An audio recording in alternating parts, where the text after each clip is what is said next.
Et nous sommes très heureux de pouvoir être ensemble dans cette épreuve, on va dire, avec Stan et Jeannette, qui connaissent bien ce genre de sujet de persécution des pouvoirs publics et des souffrances qui vont avec. Je suis vraiment très heureux de leur laisser la parole.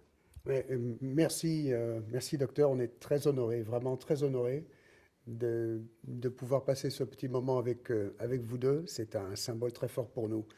Et ce devrait être un grand moment de joie, mais malheureusement, ce dont nous avons à parler ici nous coupe toute envie même de sourire, puisqu'effectivement, l'histoire de votre ami, le professeur Fourtillan, est quelque chose d'absolument révoltant. Et la seule chose que je voudrais simplement émettre comme idée, comme émotion, c'est qu'à un moment donné, il faut que tout ça, ça s'arrête. Et, euh, et moi, je me tourne une fois de plus vers mes anciens collègues de la gendarmerie, vers les forces publiques, vers nos anges gardiens en uniforme. C'est à eux de régler cette solution, de faire en sorte que ce professeur soit libéré sur le champ. Vous savez, en ce qui me concerne, je sors de prison. La prison, c'est vraiment pas ça qui est le plus à redouter. Ce qui se passe dans les asiles psychiatriques, dans le silence absolu, où les personnes sont isolées, où les personnes sont sous médication chimique destructrice, c'est la pire arme de terreur que l'occupant puisse utiliser et qu'il est en train d'utiliser contre cet homme admirable. On ne peut pas permettre une telle chose.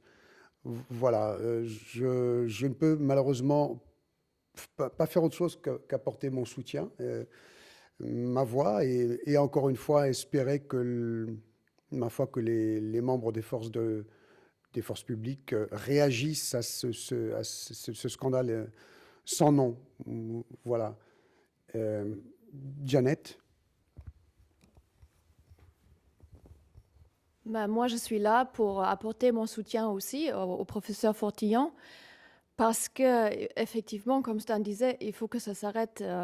On ne peut pas laisser faire ça à toutes les gens qui se sont investis pour l'humanité entière. On ne peut pas laisser faire regarder le spectacle à chaque fois. Il faut qu'il se passe quelque chose. Ça suffit. Ça suffit vraiment maintenant. Comme je disais au début, euh, j'ai de plus en plus peur dans ce monde. Je ne me sens pas du tout en sécurité. Parce qu'un monde de répression, d'enfermement, sans communication, sans respect, sans écoute de la souveraineté populaire, individuelle, franchement, je trouve que ça me dérange. Et je me demande pourquoi les Français supportent ce genre de situation. Ici, par exemple, nous ne nous connaissons pas. Et nous avons même, surtout moi, puisque je parle de moi, j'ai même peur de ne pas suffisamment connaître les personnes avec qui je suis en train de présenter cette situation de Jean-Bernard Fourtillan, parce qu'on est dans un monde où si on est vu avec un tel ou avec une telle, ça veut dire qu'on se connaît, ça veut dire qu'on est complice.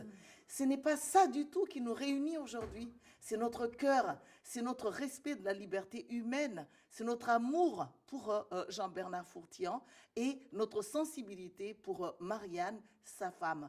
C'est pas normal de permettre une telle chose.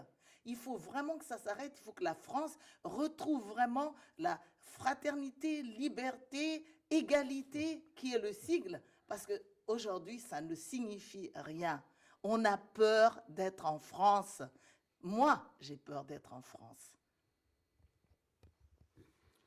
Oui, la France est un pays sous occupation. Voilà, en fait, on est dans une situation qui est extrême et bien pire que celle que nous avons connue il y a 80 ans en arrière.